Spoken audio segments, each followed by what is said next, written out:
और आज देश की 3 मशहूर हस्तियों को भारत रत्न देने का ऐलान किया गया। इनमें पूर्व प्रधानमंत्री पीवी नरसिम्हा राव और चौधरी चरण सिंह के अलावा हरित क्रांति के जनक एमएस स्वामीनाथन भी शामिल हैं। नरसिम्हा राव का जिक्र आज इसलिए खास तौर पर हो रहा है क्योंकि वो कांग्रेस पार्टी के थे और कांग्रेस में रहते हुए भी उनके व्यक्तित्व का एक हिस्सा बीजेपी को सूट करता था।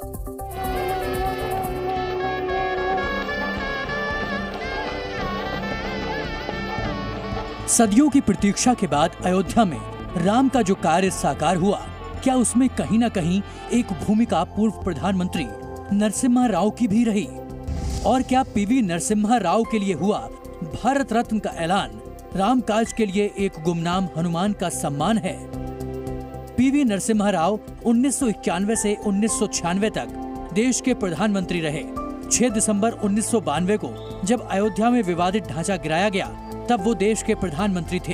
कांग्रेस के अंदर ये आवाज उठती रही है कि राव ने तब कोई एक्शन नहीं लिया।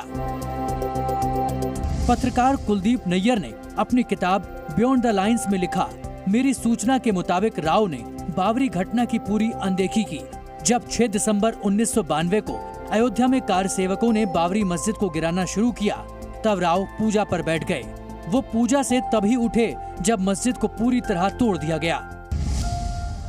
6 दिसंबर 1992 की घटना के 4 दिनों बाद यानी 10 दिसंबर 1992 को तत्कालीन नरसिम्हा राव सरकार ने राष्ट्रीय स्वयंसेवक संघ पर प्रतिबंध लगा दिया था। लेकिन बावजूद इसके नरसिम्हा राव के निधन के बाद आरएसएस की पत्रिका पांचजन्य में संघ के तत्कालीन सर संघ चालक के.एस. सुदर्शन ने लिखा, राव को दबाव में आकर हमारे संगठन पर प्रतिबंध लगाना पड़ा, लेकिन हमारी सोच कभी उनके खिलाफ नहीं रही। मीडिया में मौजूद लेख के अंश के मुताबिक सुदर्शन आगे लिखते हैं, जब तक परिसर के गर्भगृह और अस्थायी ढांचे में राम की मूर्ति स्थापित नहीं हो गई, तब तक वहां सीआरपीएफ को न भेजना इतिहास में राव का सबसे बड़ा योगदान होगा। पीवी नरसिम्हा राव जी कांग्रेस में उस धारा के प्रतिनिधि थे जिसका नेतृत्व एक समय में उत्तर प्रदेश के संपूर्णानंद जी, गुजरात के कन्हैयालाल मानिकलाल मुंशी जी करते थे और यह धारा सांस्कृतिक राष्ट्रवाद को मानती थी। पीवी नरसिम्हा राव जी को यह प्रतिबद्धता थी कि भगवान राम के काज में कोई कृत्रिम रूप से या राज्य के हस्तक्षेप से कोई दमनकारी कार्य नहीं होना चाहिए। वे स्वयं एक राम भक्त थे। संयोग देखिए कि नरसिम्हा राव को अयोध्या में राम का ये काम संपूर्ण होने के बाद ही भारत रत्न से नवाजा जा रहा है। कांग्रेस नेता मणिशंकर अय्यर ने राव पर सांप्रदायिक होने का आरोप लगाते हुए पिछले साल ये बयान दिया कि नरसिम्हा राव बीजेपी के पहले प्रधानमंत्री थे। इस बयान पर उनके तर्क सुनिए।